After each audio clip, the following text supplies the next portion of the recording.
বাংলাদেশে নির্বাচন হবে না যদি হাদির অপরাধীর বিচার না হয়। বাংলাদেশে কোন নির্বাচন হবে না যতক্ষণ পর্যন্ত আমার ভাইয়ের হত্যার বিচার না হচ্ছে। হাসনাত আব্দুল্লাহকে দুনিয়া থেকে সরিয়ে দেওয়ার প্রস্তুতি চলছে খুবই অল্প দিনের মধ্যে। হাসনাত আব্দুল্লাহকে পৃথিবী থেকে সরিয়ে দেওয়ার স্পষ্ট হুমকি এবং লাইভে এটা নিয়ে হাসাহাসি আপনারা দেখুন। হাসনাত আব্দুল্লাহ इसकी बारी आने वाली है। যেভাবে ওসমান হাদিকে পরিকল্পিতভাবে দুনিয়া থেকে সরিয়ে দিয়েছিল সেই অপরাধী এখনো হেসে হেসে বলছে, দলের প্রোগ্রাম করি, কাজ করি, আমি যখন যে কাজটা করি আমি কিন্তু সেই এলাকা থাকি না, এলাকা তো দূরের কথা, আমি সেই জেলায় ছেড়ে দিই। আমি সবাইকে সতর্ক করার জন্য আমি এই ভিডিও বার্তাটা দিচ্ছি, কারণ এই অবৈধ দখলদার ইউনুস সে আমাদের আওয়ামী লীগের যারা সক্রিয় নেতাকর্মী আছে আমাদেরকে গ্রেপ্তার করার জন্য তারা পায়তারা করছে। এইগুলো শুনো বাংলাদেশের জনগণ এখন পর্যন্ত সেই অপরাধীর কিচ্ছু করতে পারে নাই। অন্যদিকে ওসমান হাদিকে দুনিয়া থেকে সরিয়ে দেওয়ার কারণে কিছু সংখ্যক মানুষ গিয়ে ডেইলি স্টার এবং প্রথম আলোর অফিস ভাঙচুর চালায়। যারা ভাঙচুর চালায় সেখান থেকে কিছু মানুষকে ইতিমধ্যে আইন শৃঙ্খলা বাহিনী গ্রেপ্তার করে নিয়ে গিয়েছে। তবে 11 দিন কেটে যাওয়ার পরেও এখন পর্যন্ত ওসমান হাদিকে যারা দুনিয়া থেকে সরিয়ে দিয়েছে তাদেরকে গ্রেপ্তার করতে পারে নাই। মানে বাংলাদেশের আইন যে পারে না এটা বললে ভুল হবে, বাংলাদেশের আইন আসলে করে না। হাদির অপরাধীকে যদি বের করে আনতে না পারে তাহলে বাংলাদেশের সরকার ডক্টর ইউনূসকে লাথি মেরে দেশ থেকে বের করে দিবে। আমার কোনো ঠেকা নাই যে আপনারা আমি সরকারে বসায় রাখবো। লেখা বাইর করবে এই সরকারে যে সব বলে। জাবের ধমক দিয়ে আইনমন্ত্রীকে বললেন, এই মিয়া ফাইজলামি করেন, আপনার আইনমন্ত্রী বানানো হয়েছে কি আপনার খালি দায় অস্বীকার করবার জন্য? না হলে 30 দিনের সরকারকে 90 দিন সময় দিব না। আরে হারামজাদা, তুই ক্ষমতায় আসছিস 30 দিন, তুই 90 দিনের কি বিচার করবি বেটা? হাদির কণ্ঠে এবার মেয়েরাও কথা বলছে।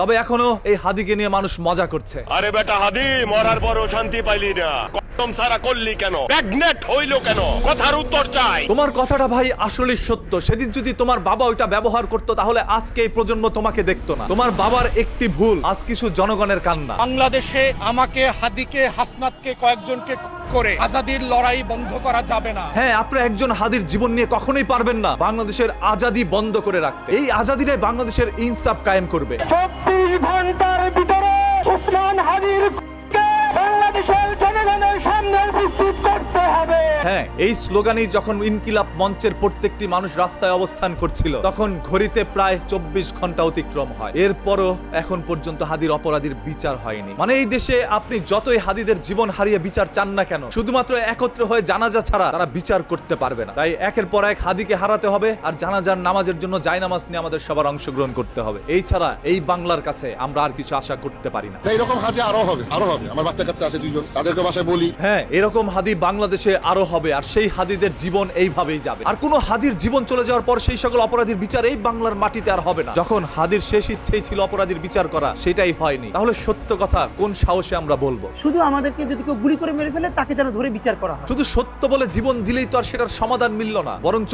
অপরাধীর দল আরো শক্ত হইল। তাই জীবন দেওয়া নয়, সে অপরাধীকে ধ্বংস করাই যেন আমাদের আগামীর সংগ্রাম হয়। আচ্ছা, 32 নম্বর তো ভাঙে দেওয়া হয়েছে, তো 32 নম্বর বাকি অংশটা ভাঙলে সমস্যা কি? এটা সরকারের পক্ষ থেকে ভাঙে দেয়, এটা ফ্যাসিবাদের আছে। এইভাবে 10টা করে ইট আইনা কতদিন আপনাদের মন শান্তি করবে? ইট তো মনে হয় আর বেশি একটা নাই। সেই ডিজিএফ এর প্রধান এখন মোদির শেল্টারে আছেন। আমার দেশের নিরাপত্তা কোথায় ভাই? আমরা এক ওসমান হাদিকে হারিয়ে আজ বুঝতে পারছি ওসমান হাদিকে কত মানুষ ভালোবাসতো। এই ভালোবাসা অর্জন করতে গিয়ে জীবন গিয়েছে ওসমান হাদি। আজ 11 দিনের মাথায় এসে মানুষ ওসমান হাদিকে ভুলে যাচ্ছে। সেখানে হাসনাত আব্দুল্লাহর জীবন যাওয়ার পরে যে তাকে কতটুকু বাঙালি মনে রাখবে সেটা আর আমাদের বুঝতে বাকি নেই। হাদিকে শেষ করে দেওয়ার পরে যখন তাদের টার্গেটে পরিণত হইল হাসনাত আব্দুল্লাহ এবং ব্যারিস্টার ফুয়াদ, তাসলিম যারা থেকে শুরু করে আরো অনেকেই, এরপরও তাদের ওইরকম কোনো নিরাপত্তা দেওয়া হয় না। আজ যেন জুলাই বিপ্লব পুরোটাই ধূলিসাৎ হতে যাচ্ছে হাদির জীবনের হাত ধরে। আপনি কি হিসেব দিতে পারবেন হাদির সেই ফুটফুটে ছোট্ট বাচ্চাটার কাছে? একদিন সেই বাচ্চাদের সমগ্র বাঙালিকে আঙুল দিয়ে প্রশ্ন করবে, আমার বাবা তোমাদের জন্য জীবন দিয়েছে, আমার বাবা দেশের জন্য জীবন দিয়েছে, তোমরা আমার বাবার সেই অপরাধীর বিচারটুকু করতে পারলে না? সেদিন এই প্রশ্নের জবাব বাঙালি দিতে পারবে না। বাঙালি শুধু চোখের অশ্রু